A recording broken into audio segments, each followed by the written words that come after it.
voice. So really going to ask one question, and then I'm going to just be running this mic around. So think of your question and put your hand up if you want me to come to you, and I'll bring you a mic.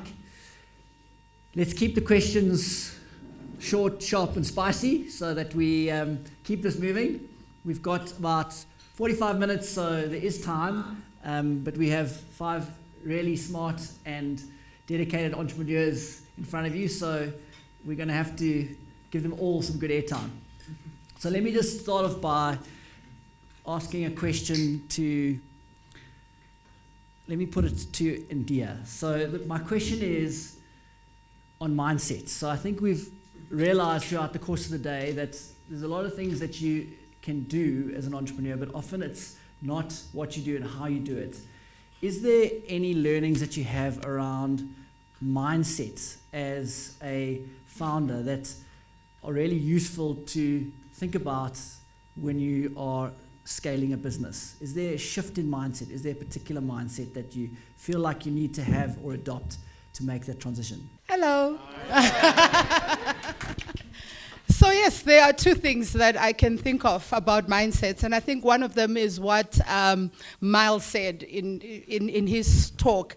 He spoke about a baby falling 7 times and then standing up every time, and not saying I'd rather crawl because this is too hard. I think as an innovator, as a business person, the positivity and the ability to fall 17 times and get up 18 times is actually something that you really need. I think to be a CEO is like you are the chief optimism officer, right? Because you need to keep everyone going. But I think secondly, the mindset of always learning. So always being willing to hear or to listen with your eyes. Again, Miles said it. Because I think you learn so much more by listening than actually, what you can do. Yeah.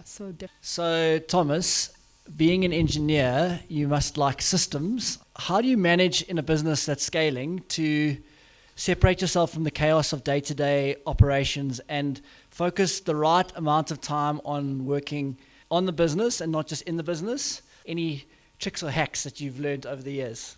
Great question. I think, working in a startup is organized chaos. But early on, I actually worked at Google for a bit, and they use OKRs as their sort of way of combining strategy within an organization. So it stands for objectives and key results. We run a quarterly cycle. And I think what's nice about that is it's a sort of top-down, bottom-up approach. So it's done in consultation with the team. As a high-level CEO in the business, we define what are the business objectives for the next quarter. And obviously that's hopefully informed by your strategy, your thinking. Do you need to make any sort of turns in the road? And then each team is asked to come up with their own objectives and key results that support the business. And then through a process of discussion with all parties involved, each team then comes up with their own. And then it's very clear for the whole team what we need to achieve in that next quarter. We have little dashboards that sort of every 2 weeks we have a business town hall where we're all kind of looking at that dashboard. We know how we're progressing and tracking. So it just keeps us, I suppose, honest to know that we are hopefully heading in the direction that we want to in a given period of time. That allows us to kind of swim in the chaos that is the normal kind of operating current, Good afternoon. My name is Suela. I represent Lefata Engineering, an engineering and construction business that's based in the Northwest. My question is for Kesh. Do they call you Kesh? Can I call you that? All right, excellent. So what I would like to ask is, how does one incorporate AI and tech in conventional business to create solutions for customers, as well as to incorporate into the business so that it can be more efficient, as well as to ensure that you have those systems in place that make you respond better to your market? So something that we've encountered in the AI projects is that the companies it's worked on the best are the ones that have a wrangle of their data and workflow processes, because these are the important things that you can give AI to make it effective. The more data it has on your company and the types of solutions you're trying to provide to your customers, the more it can craft something that's tailored towards that. That's on the data side. On the workflow side is you'll find out that in your businesses you have a lot of the same processes that happen over and over. And this becomes a perfect use case for AI to slot in, where you need something with a mild level of intelligence that can do something repeatable. So those are the two things I would say to look at in your conventional business. Get an understanding of your data and get an understanding of the processes, so then you can find out where AI slots in. A piece of advice I would say is just start using it. Because AI is so fresh and it's changing all the time, once you start using it, you start to build the skills needed to make it effective. And use it for random things. Don't just use it for business. That's how I've found I can learn the most out of it. Completely from a different line. I don't mean to... by the way, I'm Yoni. Sorry to be a late arrival. What would be some of the personal sacrifices you've had to make to be a solid entrepreneur? Good afternoon, and thank you for that question. There are many. It's a pity my co-director's not here. He's the guy with lots of grey hair and sleepless nights. I don't need to tell you that the transport industry specifically is, quite a vicious, cutthroat, ruthless one. But I think through it all, I think it's just keeping your eye on the goal, keeping your kind of focus in terms of where you want to be. Personal sacrifices. We've had many sleepless nights with massive assets out of the country because we do cross-border transportation into Africa. At the end of the day, we're accountable to our clients. Your reputation is at risk. There's just so much that can go wrong. But I think, having had the benefit of the years and the build-up and the learnings, we've managed to keep our eye on the ball and ensure that, you mitigate that at every opportunity you have. Biggest personal sacrifice, probably, time with family. And I think that's just why I'm so kind of passionate about ensuring that being in the business works for me. So one of the things we haven't done is scale drastically in our business. We've actually kept it at a stage where we can manage that and still have a bit of balance in our lives. Yeah, I would say definitely personal time with family. When we started the business, my youngest son was actually starting grade 1. So I feel like I missed all of that, being fully there and not thinking about all the things that business people think of. But I think over time I'm learning to lean a lot on the people around me to assist me where I cannot be there. Today there's a big rugby match, but my sisters are there, and he does feel like he's supported. So I'm excited about scaling and about being in the business, but I've learned to put things in place that actually help me to be there for my family.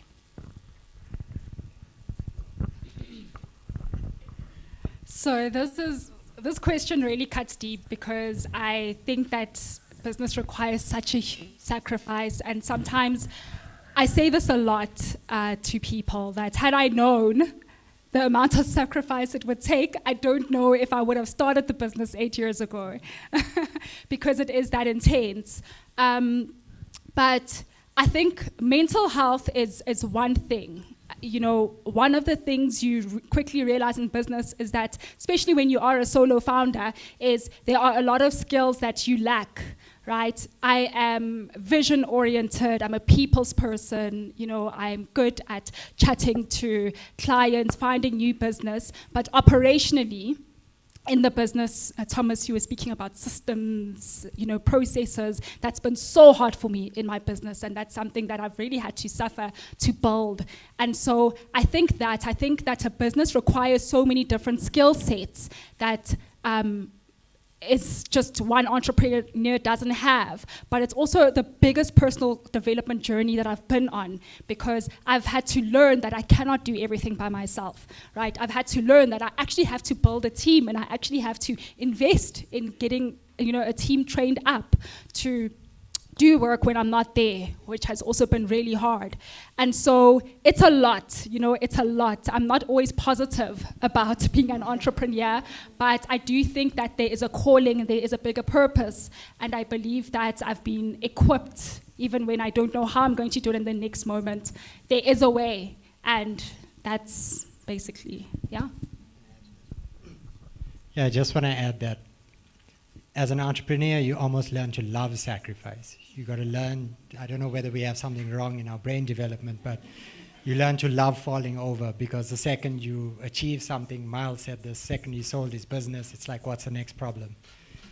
So entrepreneuring, that sacrifice stays with you. You'll keep finding new things because you keep wanting to work on bigger, more impactful projects. I just wanted to ask, this could be for everybody or for whoever wants to answer it.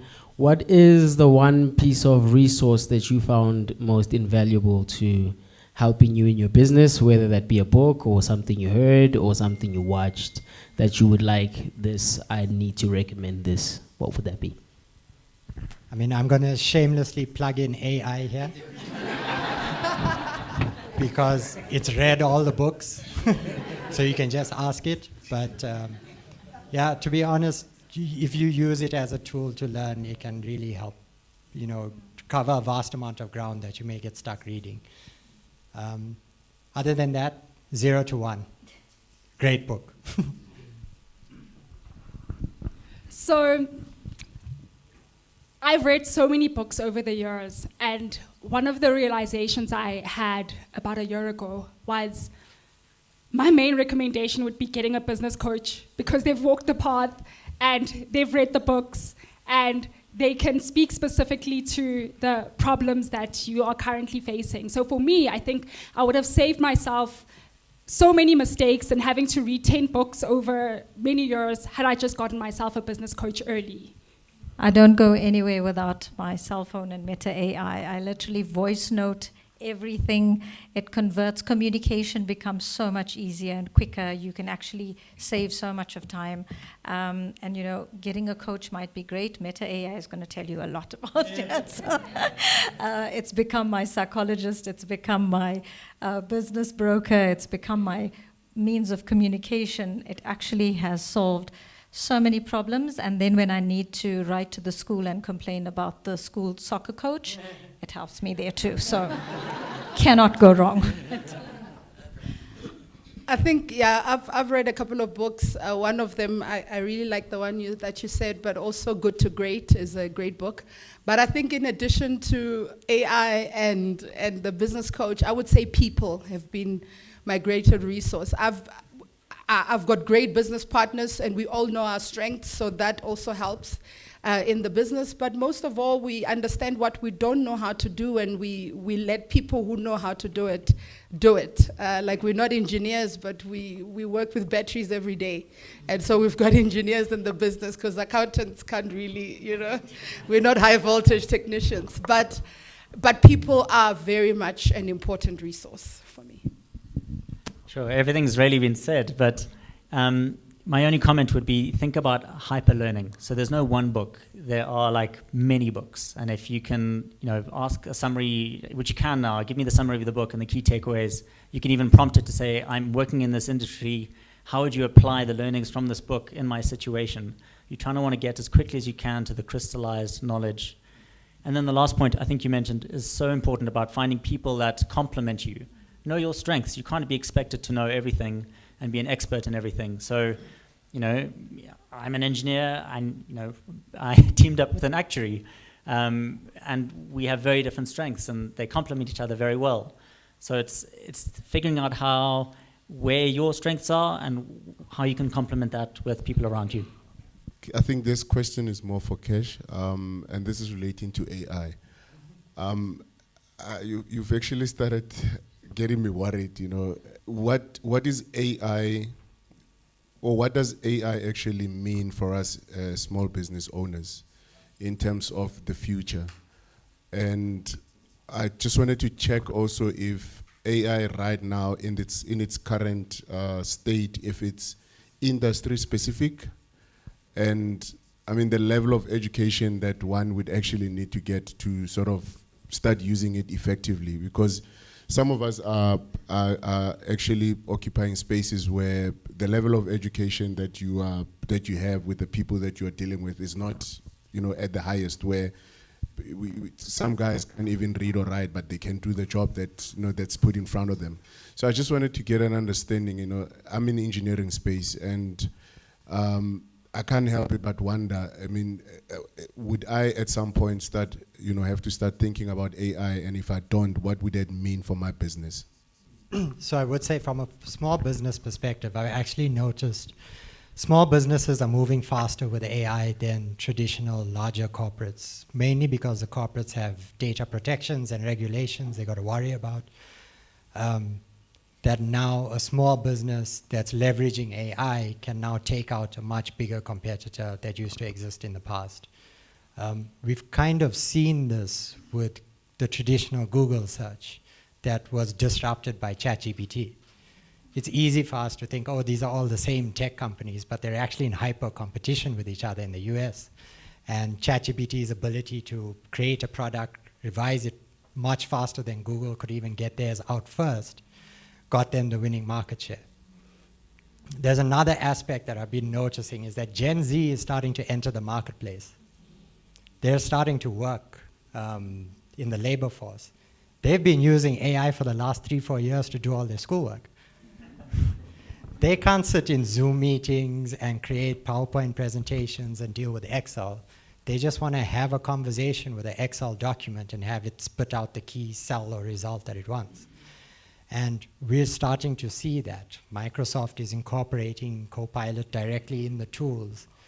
You're eventually going to move away from how we traditionally used apps and technology in the past into more speaking to an AI that will work in the apps on our behalf.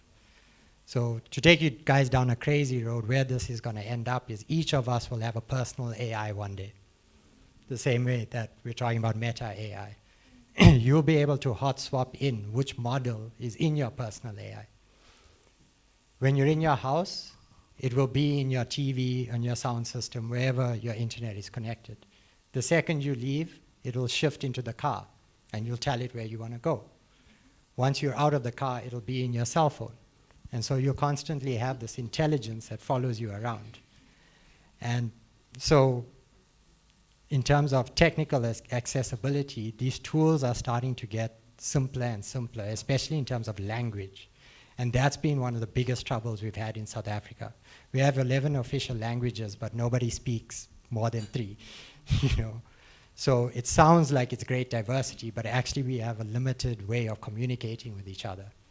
But now AI can come in and take in instructions that are hyper complex and in English, reduce them down into our 11 official languages, and put them in analogies that people can understand that make sense to them.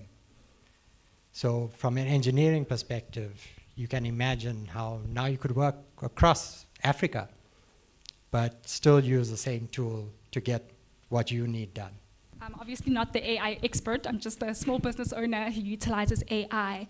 But there was this, consultant who came to speak to a network of entrepreneurs. His name is Jeff Woods, and he has a book called The AI-Driven Leader. I don't know if you've heard of it, but I have found the use of AI as well, in addition to everything that Kesh is saying, in the context of a small business owner, is revolutionary, because he speaks about utilizing AI more than just as an assistant, but also to help you make strategic business decisions, which is amazing. I can give it a marketing strategy that I've prepared for a client and actually ask it to critique my marketing strategy as though it were my client. And I can give it all the characteristics of who my client is, how they think, and that's been revolutionary. So, as you're asking about AI and any other small business here, because I'm a small business myself, if you can look at like a 1-hour YouTube talk, and he has other resources, The AI-Driven Leader by Jeff Woods, huge recommendation, and it's helped me greatly. My name is Katleho, and I wanted to ask, as entrepreneurs and small business owners, obviously you guys have endured a lot of sleepless nights, missing family events, and I think now you've come to a point where you figured out some sort of a balance. So I wanted to ask, how do you avoid burnout, especially when your small business is your main stream of income? You're financially responsible for yourself. You have family members that are dependent on you financially. So what do you do to avoid burnout? We're all burnt out all the time. And this is just the entrepreneurship journey. It's like I was saying, it's the drug that we become obsessed with. Even if you did have time off, you'll find things to do to burn yourself out. But yeah, at a high level, meditation has worked for me some of the best to clear my headspace and to frame what is actually important. Because yes, there are times you'll have to give up on your family for the business, but there's also times you'll have to give up on your business for the family. And a good leader and a good entrepreneur has the ability to make that decision. Just to comment, yeah, I think it can't be emphasized enough how perseverance and grit are, if you will, a key to success in staying alive. You know, and the longer you stay alive, the more opportunity you have the opportunity to capitalize on. So the question is, and obviously that, how do you persevere? And it's different for every person. Finding that balance and actively nurturing that balance and maintaining that balance is like a daily task for me. Like I need to think every single day, okay, how am I going to, you know, marshal my motivation, rest well, sleep well, exercise, you know, you name it, just enough to get by, right, in the day. But it has to be actively and consciously done. So I wouldn't say I've figured it out. In fact, this is coming from someone. Last June, my doctor put me in hospital for 2 days because I was burnt out. And I still asked my husband to bring my laptop. To which he said no. He only brought it the day I was discharged, which was... But I think I've become very deliberate about seeing myself as a complete human being, mind, body, and soul. So the issue about meditation and what keeps your soul, you know, alive, but also taking care of your body and also still working in the business. So I almost schedule absolutely everything. I read Atomic Habits in that time that I was in hospital because I had nothing to do. I took 2 days to read it. And so now as I'm walking on the treadmill, I'm listening to an audiobook, but I'm keeping, you know, I'm doing something and I've scheduled it in my time. So I would say be deliberate about taking care of the whole you. Yeah, I think for me personally, I think as a small business owner, you never really switch off. You don't have the luxury of it. Us being in the transport space where risks are just coming at you every single day, we actually don't have that luxury. But I think going to what the wise doc has said on the end, Thomas, that you also surround yourself with people around you. You empower people, your team, that they can step up and make decisions when you are not around. I personally love to travel, and yeah, that's one of my favorite things that I do. I also took a big decision to move down from Johannesburg to Cape Town to be a little bit near the coast, and the air is beautiful there.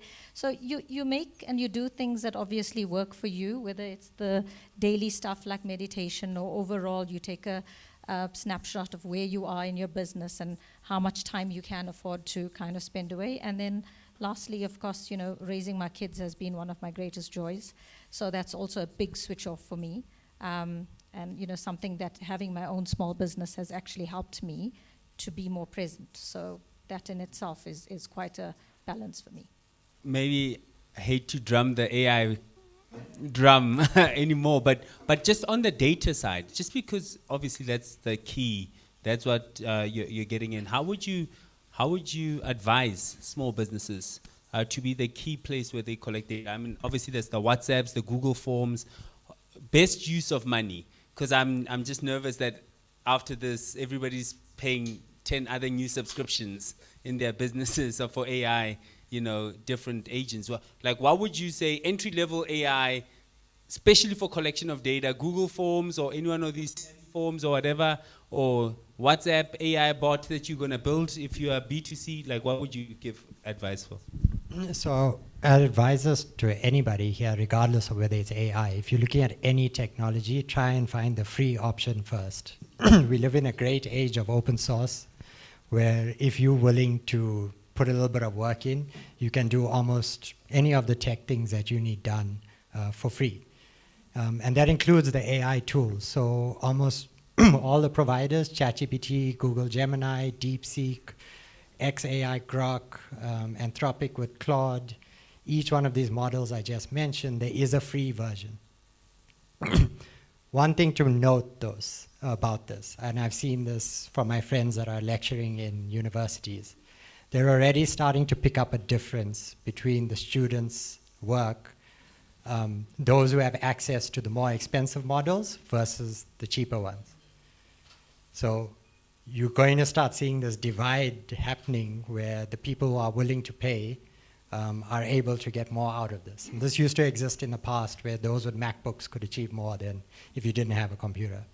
And we could be in that threshold time now. In terms of data collection, usually the Google stuff is free, Google Forms to get stuff in. But I will say when it comes to data, work out what data is valuable to your business. Getting people's first names and last names and we all collect it doesn't really make sense. It's not valuable. But I'll give you an example at Art of Scale. The fact that the managers use the app and we have their habits, that becomes valuable in the data. There's something about that data that makes it useful. And same concept when you're thinking about each of your businesses. Spend money, spend effort, spend time thinking about things that are worth recording because it can actually make you make better decisions. At the end of the day, all of this is about making better decisions. The AI is a tool. The tool used to be a junior analyst on your team. And before the junior analyst, it was you working till 5 a.m. So we've just changed that space, but we haven't changed the problems that are being solved. So use the tools and you'll be able to get to the solutions much faster. Can I add to that? Like a cheeky hack is Notebook, which is a Google product, Notebook LM. It allows you to link to Google Documents. And as you know, whether it's a Google form, anything, sometimes you can just push information that's going straight into that document. So the data source becomes live. So, all of our customer feedback is obviously coming in on a daily basis. On that Notebook LM, for example, doing the sort of persona stuff, it's sort of a live channel that's informing the AI in which we're interrogating. And all of that is free. So a very simple hack there. I wonder if I could ask the question, if we are using information in these AI tools, ChatGPT, where it might be something that you are using to your own strategic advantage in your own businesses, what is the risk of that getting out there that other people will get hold of your IP on the one hand? And then if you're using client information and you are looking to your ChatGPT, for example, to write it better, smarter, that also getting lost there somewhere, wherever it goes, and other organizations getting hold of it or into hands that you wouldn't want to have them in. I actually like this question. This is a nice juicy one about AI. So at a high level, most of the companies, Microsoft, OpenAI, have agreed to keep your data private when you're speaking and interacting with them. The only true way to make it fully private is to download one of these models onto your computer. And there's means and ways of doing that, but come speak to me when I have my engineering hat on. And then you can get it, you can speak to it with whatever you want, and you don't have to worry about the data going anywhere. This is the approach some of the big corporates are taking by putting internal in-house AI tools that teams can interact with that are based on the logic of bigger ones like ChatGPT, but are isolated from that space.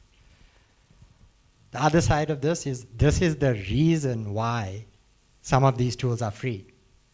Because you're feeding them the data and you're giving them your business ideas and the apps that you want to build. And especially Google, because they give all their models, especially their most powerful ones, out for free up until certain limits. But it's because they're using your data. The same used to apply in the past, though. So if you've ever Googled anything, they do have access to that data. If you've emailed anything, Microsoft has access to that data.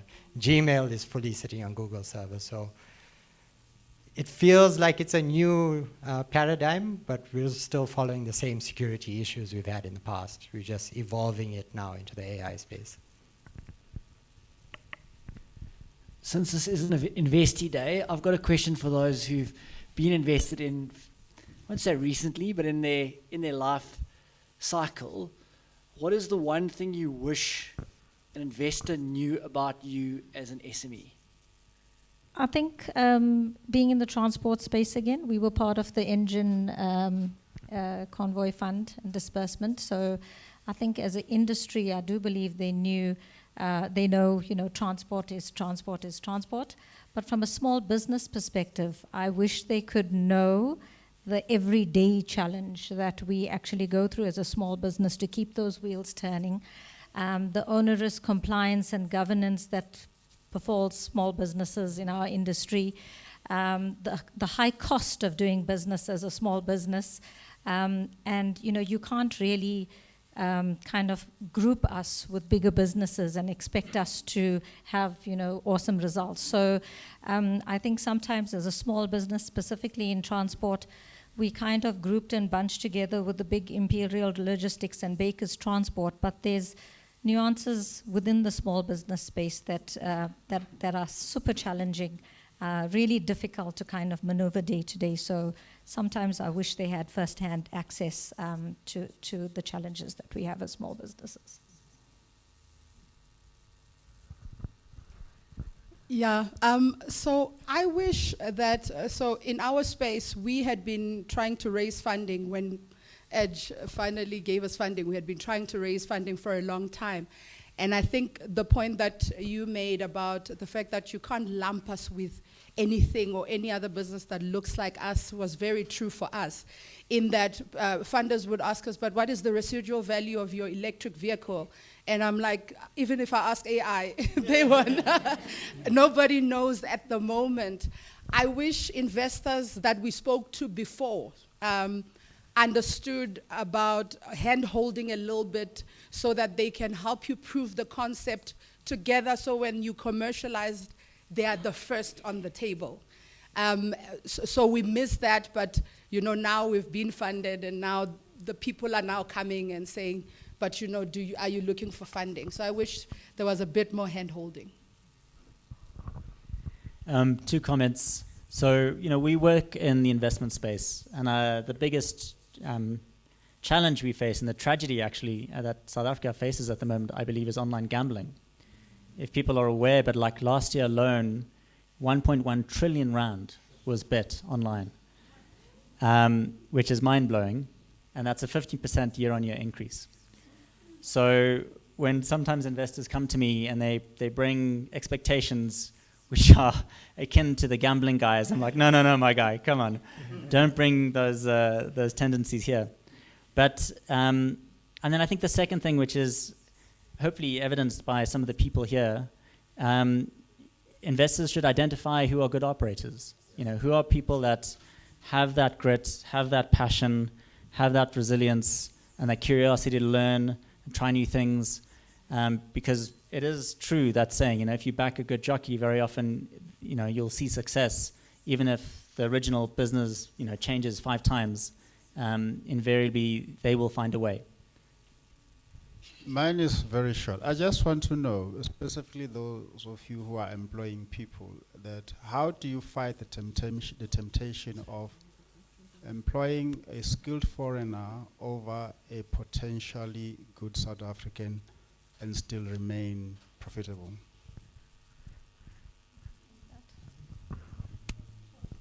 So this is actually a big buzzword in our industry currently, where South African drivers are feeling that the preference or choice is more on foreign drivers. There's been a lot of strikes, there's been a lot of riots against it. So transport is legislated with the National Bargaining Council for the road freight and logistics industry, and by them we obviously bound to keep to the 25% foreign drivers.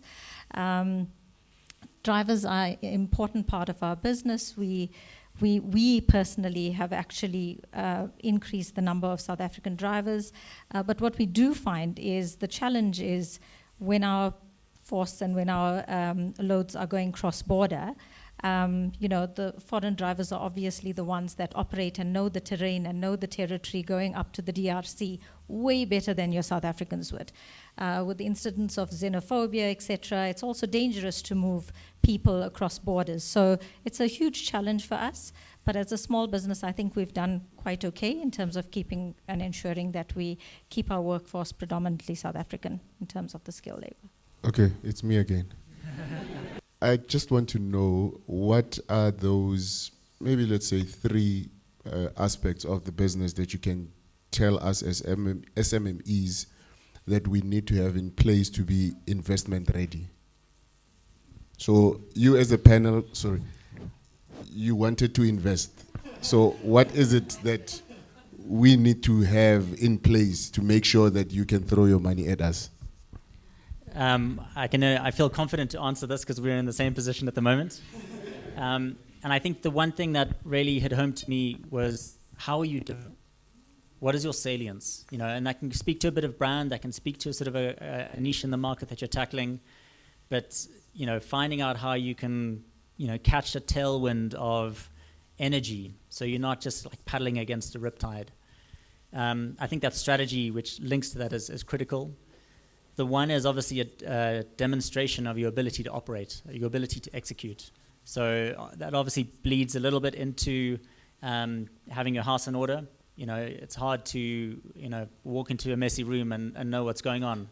So making sure that your data room is tight, you've got your financials. I mean, the basics, the 101, I think are critical.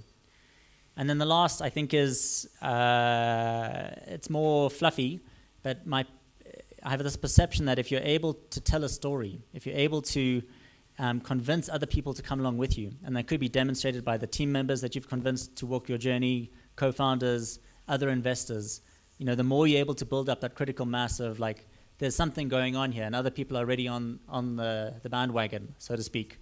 Any new investor will see that momentum and obviously one would hope want to be a part of that.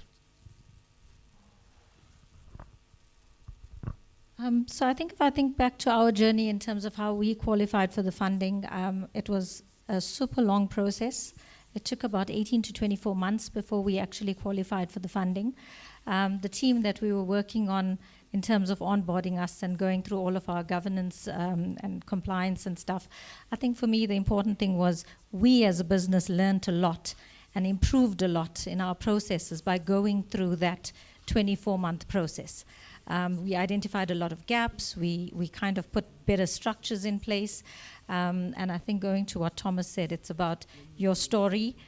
We had a real, like a small start where the founding, the director actually was an owner-driver in the transport space. We worked with Macro and Hirsch's, and it was such an interesting, heartwarming story where he moved from an owner-driver to expanding within Hirsch's and kind of Macro and kind of tailing one store to the next, where he would have a 2-ton bucky at Macro, and then when Hirsch's popped up next to it, he would just move across. So really kind of, zero to hero, but over a long period of time. Credibility and a track record, I think, is also very important. What your customers say about you, the ability to kind of keep those relationships and those just your track record was something that also helped a lot. And I think they've covered it, but I think keep your house in order. So my background is at the IDC actually as a deal maker. And the biggest thing, in addition to the jockey being, a great jockey and all of that, was you would find a lot of businesses where the finances are a little bit iffy. So, Maseratis are going through the business statements and things like that. And also, you know, what you were saying about the data room being clean and all of that, just keep your house in order. It just makes it easier for people looking in to say, okay, we can trust this jockey because they know what's good for the business. As long as I've been in this space, every time I listen to people who've walked the journey, it's just so valuable. So thank you everyone for sharing so freely and with such great sort of insights and authenticity. If we can give everyone a big hand and just thank them for their time.